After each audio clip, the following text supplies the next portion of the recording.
Rud amháin agus feib amháin atá agin sna géalteachtaí go háirithe inéaran na an feib seo le Airbnb agus tethe a ligan semach ar cís gearthmarach agus go bhfuil se sin ag chur na géalteachtaí go bhfuil sin a cothú bagart den na géalteachtaí margheall nach bhfuil daoine an bogú agus teacha eil ar théirma adtearmach in sna géalteachtaí agus chlán a thógáil agus chur leis an scéal an sin. Ach tá agan gur chur rialtas na Bhreatain Bheag policy a bhaim le gulin lech leis na second homes ag gantar áirithe sa Bhreatain Bheag nach chur.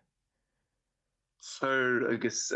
is rud suntasach é sin mar cégur am ag caint ar ball ar policy teanga ag dearan le ní policy teanga an héin a chuineann teanga bio ach policy sóisialta agus achnamíochta tá bhád níos farsinge agus mar a deir tú tá ggéirchéim tíochta sa Bhreatain Bheag mar atá in éan agus in Gaeltacht agus in áiteach eile freisin Gaeltacht na Halaban aber tá sé an gcuí chéine tá sa gom. Agus margheallar sin tá sé antáach go bhfuil siad a ggéire golín lech lei sin tá siad a gardú an cíos a chahadaoine íoc ar nó an cháin go leis go le chahadaoine íoc ar títí saoirí nó Airbnbs agus é sin agus tá cinál siar agus a níor a tarlú faoi sin agus daoine ag chuir ina bhfuil látharach go ginearálta tá sé gol sa tró sin agus is rud dearfach é margheallar na rudí lig go luú tú.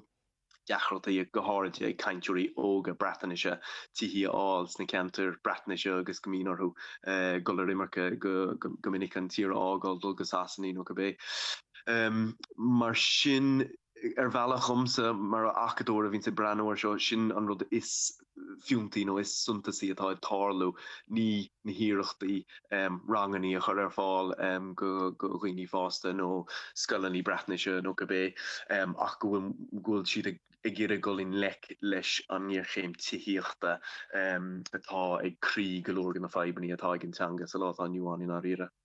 Tá policy eile a chur an rialtas an sin I bhaim agus nílas agma bhfuil mé ag rá se mar sceart ach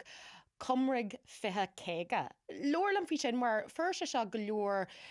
clúdachins na main nuair a hanach an rialtas amach leis ar dúspar mar sin cudé tá gceist leis agus an dói leat hían go mé sé riadúil. Raig fithe chuige sin an rud is cinál cáiliúla atá acu faoi láthair ó hih policy teanga agus sin fátá lei sin ó chúisetá leis ná go bhfuil siad ggéire dúblú a dhéine ar lín na gaiintúirí Bhreatnaise ó thart ar leathmhilliún go milliún faoi fithe chuige agus Srod har bheith olbhíach é sin ar nó, tá tú caintear 500,000 caintúir nó a chrothú ar chuige cinnti in achar soch gear an nó níos lúna 25 bliain fághiú gan inis. Agus cé ar bhealach go bhfuil sé ó hih na pleanála teanga agus mar sin is maith a bheith olbhíach cahar a bheith réadúil freisin an nó agus ní dóilmsa in áíire go bhfuil an policy sin réadúil ní dólam go dála sé mar dúirt mé sa déanamh is déanaí a henig amach na tarthaí a henig amach an nura léir sé gur titim I lína gaiintúirí seachas fás mar sin tá sé gol sa tro mícheart ar an drochúir.